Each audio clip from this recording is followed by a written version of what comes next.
The self love languages. हाँ, अपने साथ प्यार करने की भी कोई ज़बानें होती हैं? जी, इसको जानने के लिए आपने इस पूरी वीडियो को देखना है।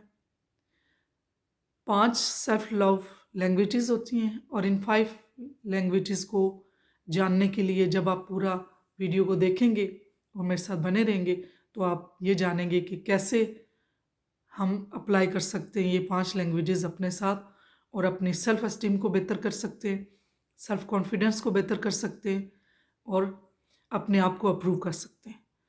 तो सबसे पहले जो लैंग्वेज है उसका नाम है फिज़िकल टच। इसका मतलब ये है कि जो चीज़ें आपको आपकी बॉडी को अच्छा महसूस करवाती हैं और फोकस करें अपने ऊपर वेलबींग को। तो ये कैसे कर सकते हैं और ये कैसे हो सकती हैं? फिज़िकल टच में आप मसाज करें, मसाज करवा सकते हैं। उसके साथ अपनी जो स्किन केयर है, उसमें फेशियल है, उसमें डाई है, ये चीज़ें आप अपने लिए कर सकते हैं। और सॉफ्ट अगर गर्मियाँ हैं तो आप अपने लिए ठंडे रूम में रहें और साथ अपने आप को कूल में रखें। अगर सर्दियाँ हैं तो सॉफ्ट ब्लैंकेट रखें और गर्मियों सर्दियों दोनों में अपने साथ जो चीज़ें आपके जिस्म को कंफर्ट देती हैं उस तरह के कपड़े पहनें, उस तरह की स्किन केयर करें। ये आपका फिज़िकल टच है, ये आपकी लैंग्वेज है कि आप अपने साथ प्यार करते हैं और अपनी केयर करते हैं। नंबर 2 पे है एक्ट ऑफ सर्विसिंग्स। इसका क्या मतलब है कि आपने अपने लिए कुछ ऐसी चीज़ें करनी हैं जो आपको अच्छा लगे, जो आपके लिए आपको कंफर्ट करें, आपके लिए ईज़ी हों, खुद को तकलीफ़ में नहीं डालें और स्ट्रक्चरफुल चीज़ें करें। हम सम टाइम बहुत खुद को कुछ चीज़ें जो कि हम अगर वो थोड़ा-सा सब्र से, तहम्मुल से, दूसरे वे से भी करें, तो हम आसानी से कर सकते हैं, लेकिन खुद को हम बहुत टफ़ टाइम देते हैं और सख्त काम भी करते हैं, तो उनसे हमने खुद को बचाना है। अब करते कैसे? थेरेपी लें, चीज़ों को ऑर्गेनाइज़ करें, क्लीनिंग करें और शेड्यूल करें। काम हाबा-जारी तरीके से नहीं करने, क्योंकि ये जो सर्विसेज़ हम हाबा-जारी तरीके से कर रहे होते हैं, तो ये मेंटल स्ट्रेस आता है। तो कुछ काम जो ऐसे होते हैं कि जो हम नहीं कर सकते, जो कि हम दूसरों से भी ले सकते हैं, तो उन काम को दूसरों को डेलीगेट करें, दूसरों को असाइन करें, ताकि आप अपने आप को सुकून दे सकें। हर काम जो दूसरे भी कर सकते हैं और आपको लगता है कि ये काम दूसरों से करवा लें, क्योंकि कुछ लोगों की आदत होती है कि सब काम वो खुद ही करेंगे, चाहे वो खुद को कितनी तकलीफ़ दें। नंबर 3 पे है रिसीविंग गिफ्ट। इसका मतलब ये है कि हमने अपने आप के लिए भी कभी-कभी बार जो है ना गिफ्ट लेने चाहिए। अपने आप को भी तोहफ़ा देना चाहिए और अपने ऊपर भी, कोई मेल है या फीमेल है, इसमें कोई ऐसी जेंडर डिफरेंस नहीं है। मेल को भी वो जब कमा रहे होते हैं तो वो सारा कभी भी अपने बारे में नहीं सोचते, वो अपने लिए भी कोई चीज़ नहीं खरीदते।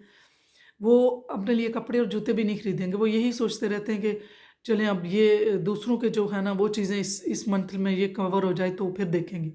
तो ऐसा नहीं करना, अपने लिए भी चीज़ें, अपने ऊपर भी पैसा खर्च करना और अपने लिए भी चीज़ें खरीदनी है और वो चीज़ें खरीदें जो आपको खुशी देती हैं।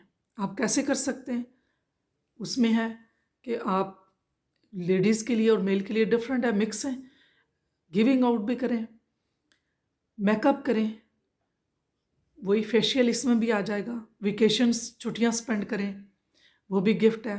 अपने लिए कपड़े लें, अपने लिए जो है ना कोई और चीज़ें जो आपकी ज़रूरत की हैं वो लें और अपने ऊपर इन्वेस्ट करें, ताकि आपको जो है ना आपकी जो लव लैंग्वेज, आप इस तरीके से भी अपने आप को सेल्फ लव में लेके जा सकते हो और अपनी एस्टीम को बेहतर कर सकते हैं। नंबर 4 पे है word of affirmations. Words of affirmation ये है कि अपने लिए क्या ऐसे अल्फाज, जुमले बोले कि जो कि आपके लिए बेहतर। उसका मतलब ये है कि अपने आप को पॉजिटिव सेल्फ टॉक दें। एनकरेजिंग वर्ड्स, जिस तरह से आप एक ज़बरदस्त लीडर हो, आप बहुत पॉजिटिव पर्सन हो, आप गिविंग हो, आप केयरिंग हो, इस तरह के अल्फाज अपने आप को भी अप्रिशिएट करना होता है और अपने आप को भी हक देनी होती है कि आप जो है ना बहुत अच्छे हो, वेल डन, आपने ये काम किया। कभी आपने कोई काम किया, कोई डिश बनाई, कोई भी काम किया, तो अपने आप को भी जो है ना पॉजिटिव अफर्मेशन, तो जब हम खुद देंगे तो हमें जो दूसरों से डिमांड है वो कम हो जाएगी। तो इसमें कैसे हम दे सकते हैं, वही पॉजिटिव सेल्फ टॉक है, डेली अफर्मेशन है। हम मिरर जो टेक्निक है उसमें कि शीशे के सामने अपने आप को पॉजिटिव अफर्मेशन बोलें।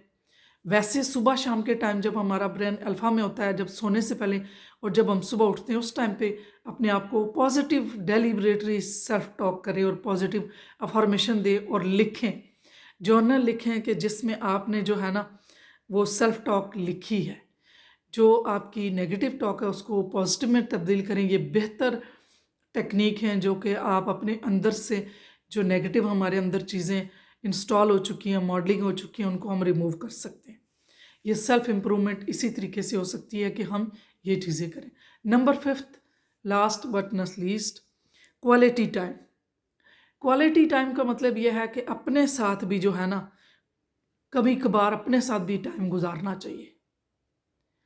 सारा दिन हम दूसरों के लिए काम करते हैं, दूसरों के लिए सोचते हैं, कभी अपने साथ भी टाइम गुजार के देखें।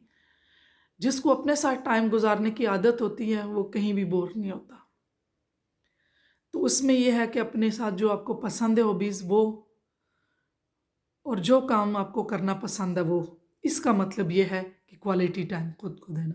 अब दे कैसे सकते हैं, उसमें जो हम कर सकते हैं मेडिटेशन है। मेडिटेशन के मुख्तलिफ तरीके हैं। उसका मतलब ये यही नहीं है कि आप कोई ख़ास किस्म की मेडिटेशन करें। मेडिटेशन तो फोकस है, गौर व फिक्र है, तो वो गौर व फिक्र किसी तरीके से भी करें। कभी खामोश होकर अकेले बिल्कुल साइलेंस में बैठें और अपने आप के साथ बैठें और सिर्फ अपनी सांसों को देखें, जो आ रही हैं सांसें और जा रही हैं, ये भी मेडिटेशन है। कभी कोई लफ्ज़ मिलता है, कभी कोई बात मिलती है, तो उस पर गौर व फिक्र करें। कायनात में बैठ के तो परिंदों की चहचहाट पे गौर करें। नमाज पढ़ते हैं तो उसमें गौर व फिक्र मतलब फोकस से पढ़ें, अल्फाजों पे और उसके तर्जमे पे करें, ये भी मेडिटेशन है। मेडिटेशन के मीनिंग्स, ये अम्ब्रेला टर्म है, इसके अंदर बहुत सी चीज़ें आती हैं। उसके बाद बुक रीडिंग करें, कोई भी बुक्स जो आपको पसंद है वो बुक रीडिंग करें, अपने साथ टाइम गुजारें बुक रीडिंग में। फिर उसके बाद रिफ़्लेक्ट करें क्या चीज़ें पढ़ी हैं। आर्ट पसंद है तो आर्ट करें। उसके अलावा अपने साथ सेल्फ टॉकिंग के लिए डायरी लिखें। तो इस तरीके से जब ये 5 तरीके से हम अपने आप को टाइम देंगे, ये हमारे जो है ना लैंग्वेजेज़ हैं खुद को सेल्फ लव की, यही लैंग्वेजेज़ हम 5 जो हैं दूसरों को भी दे सकते हैं। जब हमारे पास खुद जो चीज़ें होंगी तभी हम देंगे, जो चीज़ हमारे पास होगी तो हम वही स्पॉट दूसरे पे करेंगे। तो जब हम पहले अपने ऊपर इन 5 लैंग्वेजेस से काम करेंगे, जो चीज़ें पहले तो रिकॉग्नाइज़ करें कि मैंने कैसे कौन कौन से तरीके से मुझे जो है ना, और इन 5 तरीकों से कोई 1 या 2 डोमिनेंट होगी, और डोमिनेंट पे पहले काम करें कि इसके बगैर जो है ना आपको बिल्कुल भी अच्छा नहीं लगता। फिर इसी तरीके से दूसरों को समझे कि उनकी लव लैंग्वेज कौन सी है। डेफिनेटली उनकी भी कोई प्रेफरेबल होगी जो कि डोमिनेट होगी, उसको समझ के फिर उसी लैंग्वेज के साथ बात करें तो वो फिर बहुत अच्छे तरीके से आपके रिलेशनशिप चलेंगे। ये उस तरह से बात है कि हम एक दूसरे की लव लैंग्वेज को जानते नहीं हैं और सारा टाइम चाहे जो एक बंदा कोरियन लैंग्वेज बोल रहा है और बहुत अच्छे अच्छे अल्फाज बोल, मैं अभी कोरियन में ऐसे ऐसे ऐसे आपके लिए अल्फाज बोलूँ, आपकी तारीफ़ें करूँ, आपके लिए सब कुछ करूँ, लेकिन मुझे आप लोगों को वो लैंग्वेज ही ना आती हो।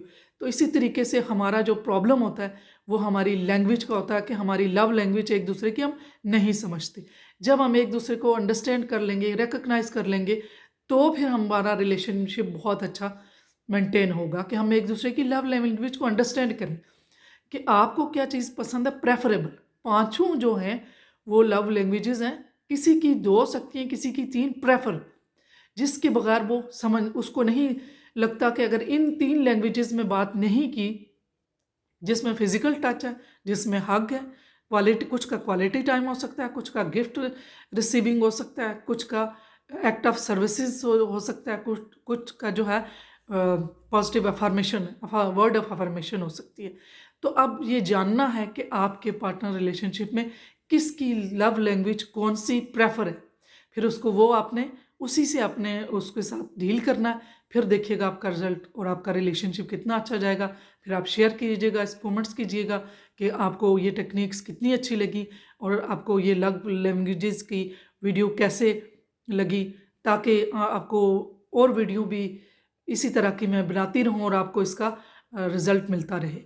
तो keep watching, keep sharing and subscribe the channel, और ताकि आने वाली हर जो वीडियो आपको मिले और बहुत से लोगों का फ़ायदा हो सकता है कि ये एक आपकी शेयर की हुई वीडियो किसी और की इंसानियत की खिदमत कर दे।